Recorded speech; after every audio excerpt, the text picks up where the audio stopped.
Hey, Espresso lovers, Mark here from Whole Latte Love. Today we're taking a look at the Eureka Helios 65 grinders. These are new. They replaced the Zenith 65. It's an upgrade to that.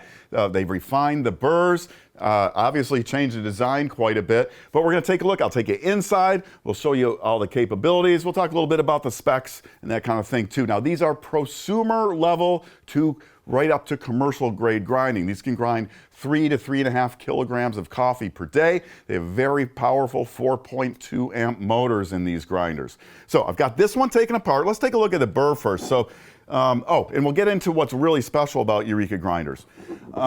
So here's that new 65 millimeter Burr. They spent a year with professional baristas and tasters really refining this Burr to help you get the most you possibly can out of your espresso. Now that special thing about Eureka grinders is you can open up just about any Eureka grinder without losing your grind setting. That is because the top Burr is stationary, and what Eureka does is they move the shaft of the motor up and down here to change the grind size. So it's the lower Burr moving up and down. So when you remove the top Burr to do a Burr change or to do a cleaning in there, you don't lose your grind setting. And it's very easy to get inside these Eureka grinders. So right here, I've already taken this one apart, but it's just, so this cover plate is right here. The Burr is underneath it. It's this one screw right here on the top of this Burr plate that goes through here and holds that on. You remove that. Then it's just these three bolts right here that hold the top Burr in place, and you're inside. So you get in there really, really easily. So let's take a look at that. Another nice thing with this, on that Burr plate, you'll see this wire hanging here.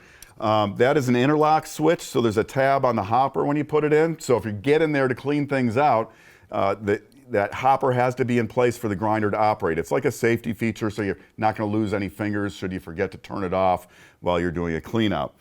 These are designed in Milan. I'm going to give you a little side view here. Really, really pretty design here. These are big boys. They are heavy, but I want to lean it over so you can get a look inside there. There we go.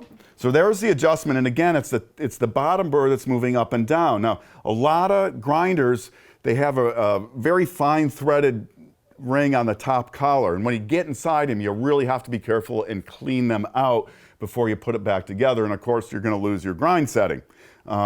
These super easy to get inside. You can get in and out, like a minute. But so there's the inside of that. Let's go over. I'll turn this back up so you get a look at that. We'll show you a couple other features here.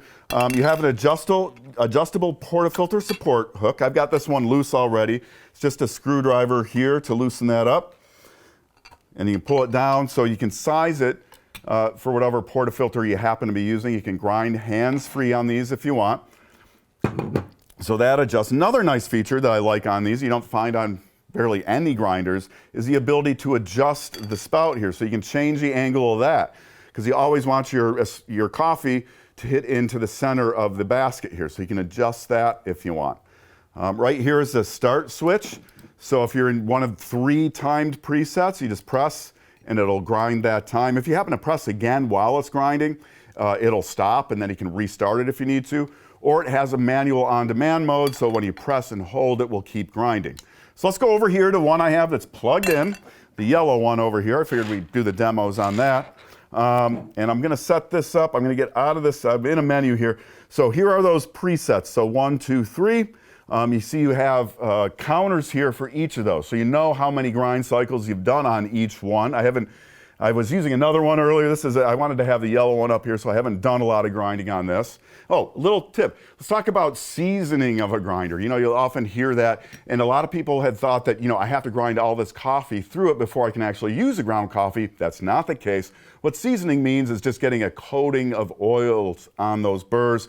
What happens is they'll start to grind faster and faster. It takes about maybe 3 kilograms, 6 pounds of grinding to get them fully coated.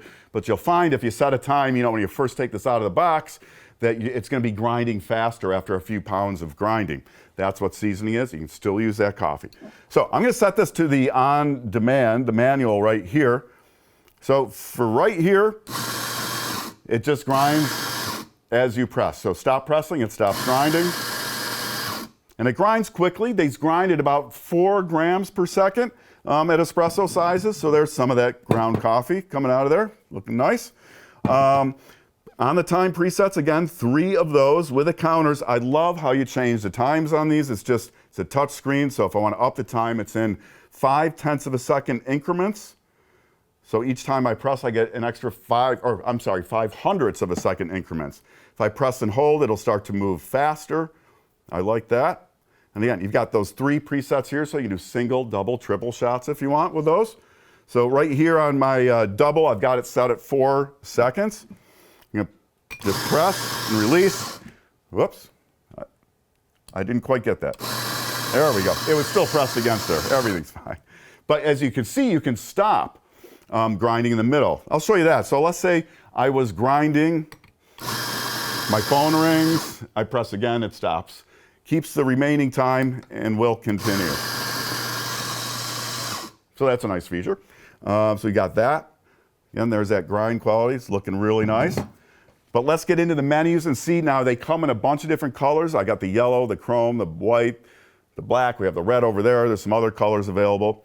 But we go into the menu right here.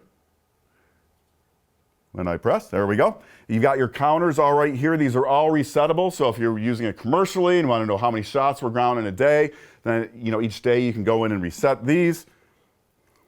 And here we just get the software version. Then there's a deeper menu here.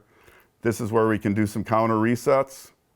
We can change the backlight level. So if you want it, dimmer or brighter, you can do that.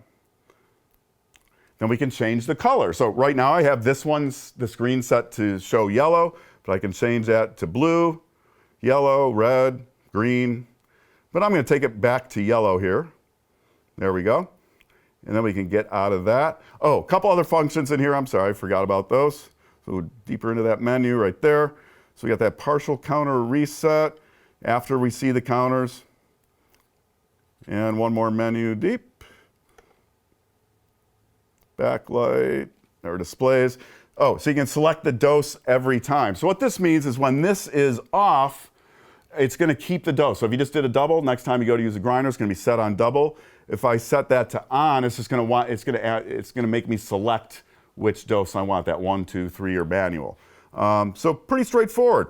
What else can I tell you about these guys? Again, it's a high-end prosumer grade to commercial grinding, about 4 grams per second.